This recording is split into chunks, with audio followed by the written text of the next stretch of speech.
12 ko doon na makuhan po. Ano po, so Proverbs 23:13-14, Proverbs 29:15, Deuteronomy 6 verse 4-7, Ephesians 6 verse 4. So, naalaman ka po na so, kaya ba po ang akin na may ikaw po ning raot na magulang, hugapon, lazy, raot, asin,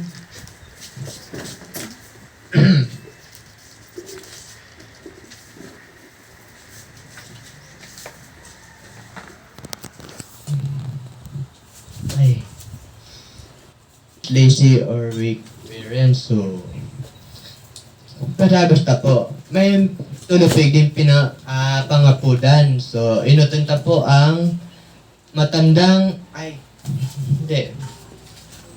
inutunta po ang father. Sabi di po, Ama, sinasanay mo ba ang iyong anak sa pangangalaga at payo ng Panginoon tulad ni David, Abraham, at iba pa?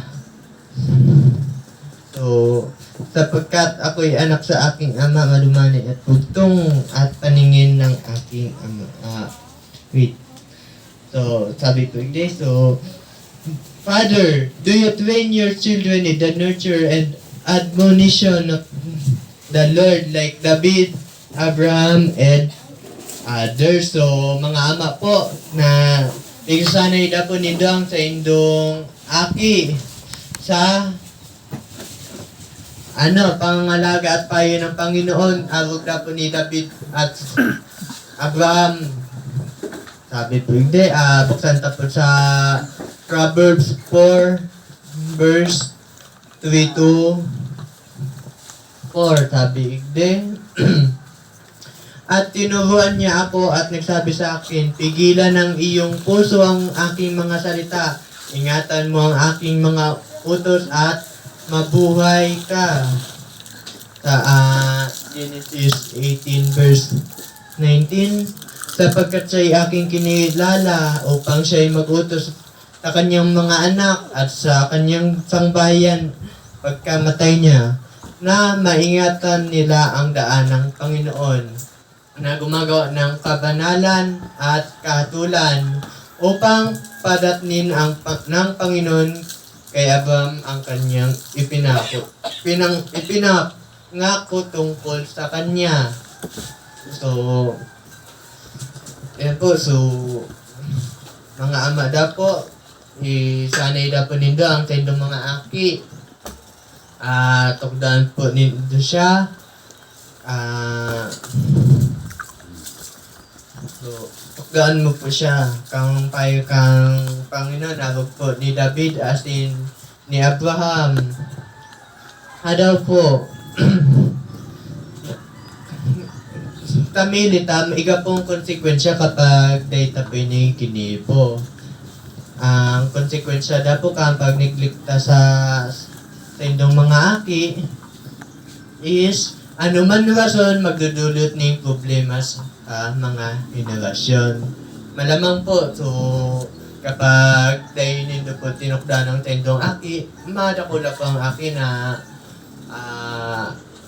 may hanggang sa masugunod na henerasyon niya po ay arog na po siya kaan. Makulang po, mga ama ang iga pa po, binata, young man, sinusunod mo pa ang itinuturo sa iyo ng inyong mga magulang. Ikaw ba magpakumbaba na tanggapin ang tagubilin kahit na naiiba sa galaw ng mundong ito? So, mga kaubinan, sinusunod na po nindo ang katukduan kang tendong magulang. Dawa na naiiba ang tendong hirot sa lakaw ay sa lakaw kang kinabanay ni. Hindi po sa Proverbs 15 verse 31. Sabi pigde, ang taingang nakikinig sa saway ng buhay ay tatahan sa gitna ng pantas.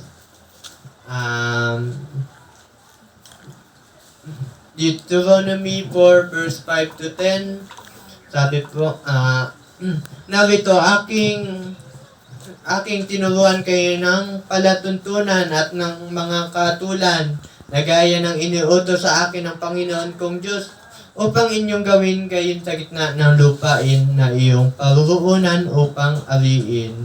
Ingatan nga ninyo at inyong isagawa sapagkat ito ang inyong karunungan at ang inyong kaalaman sa paningin ng mga tao na nakakarinig ng mga palatuntunang ito at magsasabi, tunay na ang dakilang bansang ito ay isang pantas at maalam na bayan. Sapagkat anong dakilang bansa nga ang may Diyos na napakalapit sa kanila na gaya ng Panginoon nating Diyos. Kailanman tayo'y tumawag sa Kanya. Hindi pa po, are you strong and focused enough to defy fierce pressure and sinful influence? Ikaw ba ay malakas at nakatuon sa sapat upang tuwayin ang mga kapantay, fierce, panggigipit at makasalanang mga impluensya? Binata, young man, kamuda po ay makusog kasi nakatuon sa nakatuon sapat upang tuwayin ang mga So, fierce, ito yung kapantay, panggigipit at makasalan ng mga influensya. Sabi po ito sa Inot na Korinto 15:33, huwag kayong padaya, ang masasamang kasama ay tumisira ng magagandang ugali. So, binata,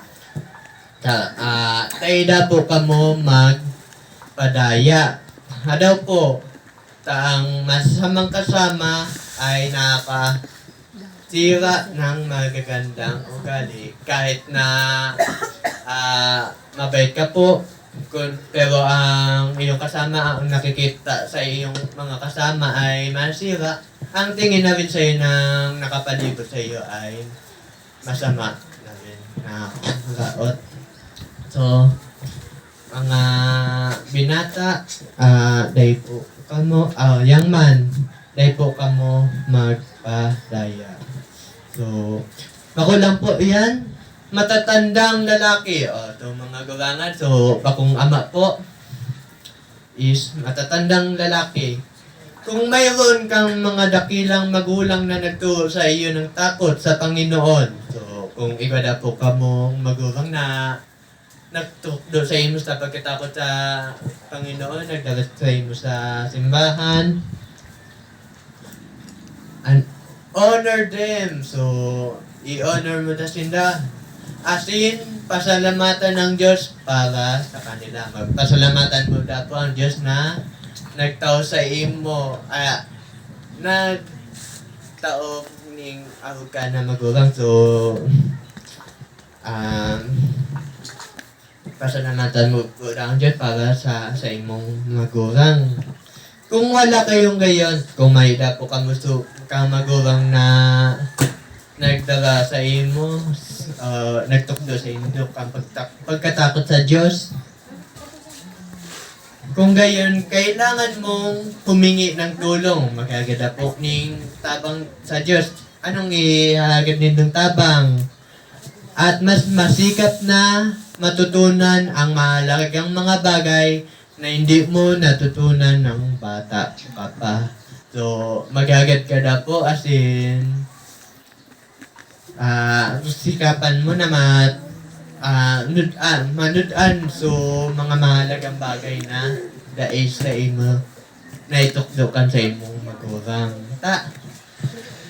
Dahil na nga na itukdo sa imo kang dahil na nga na itukdo sa imo so mahalagang bagay kang sa imong mga magulang, dahil mo pa pagsikapan na manudan sa mahalagang buhay. Di, anong pinakaiba sa inyo kang ano pinagkaiba nito kang sa imong magulang mayo?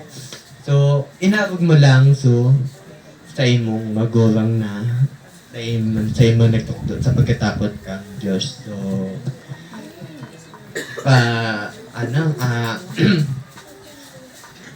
humingi na, kailangan mong humingi ng tulong sa Diyos at masikap na matutunan ang mahalagang bagay.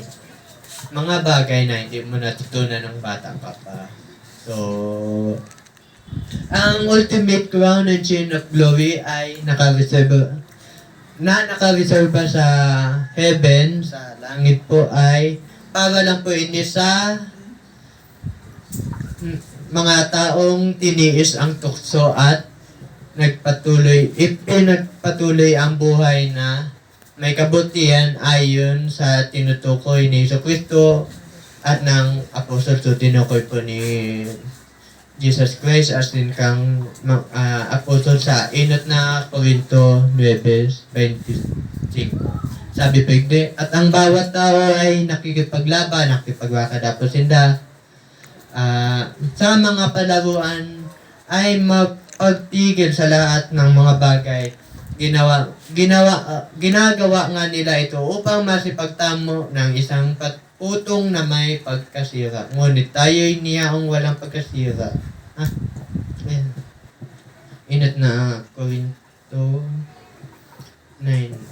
Ano pa po? 2 Timothy 4 verse 8. Buhat ngayon ay nagtataan sa akin ang putong na katuwiran na ibibigay sa akin ng Panginoon na tapat na hukom sa araw na yaon. So, itatawag na po ni kang Panginoon sa aldaw kang paghukom po. So, at hindi lamang sa akin, kundi sa lahat din naman ng mga nag-aangat sa kanyang pagpapakita sa inat na Pedro 5:4. Sabi po gayon din naman, kayong mga kabataan ay magsisuko sa matatanda. O kayong lahat ay mga bigkis ng kapakumbabaan na kayo'y maglingkuran sapagkat ang Diyos ay sumasalangsang sa mga palalo, tatapwat nagbibigay ng biyaya sa mga mapagpakumbaba. Ang isang prinsipe dapat sa langit ay walang hanggang nakakahigit pa sa isa sa lupa. So, a prince in heaven is infinitely superior to one on earth. So, tingnan mo na rin ang iyong pagpupuntahan. So, ingat. Look well to your going. Dahil mo, huwag mong palampasin ang iyong gantimpala. Huwag mong walain ang iyong gantimpalang.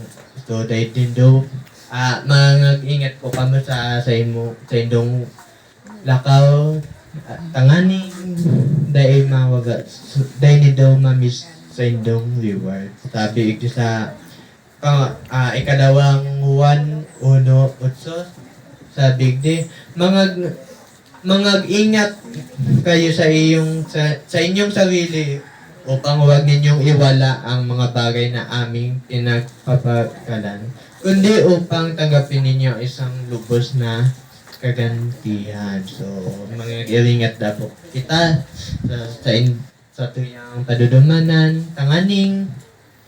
So, mga gantimpala dapat, so, mga bagay na pinagpagalan, so, pinaghirapan ko, ay dahil nindo mawala. Kundi,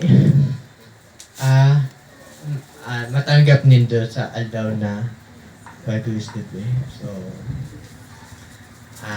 hindi ko na po tatapusin ang takuyang sermon. Pangatid ko na ba? Tamang banan na.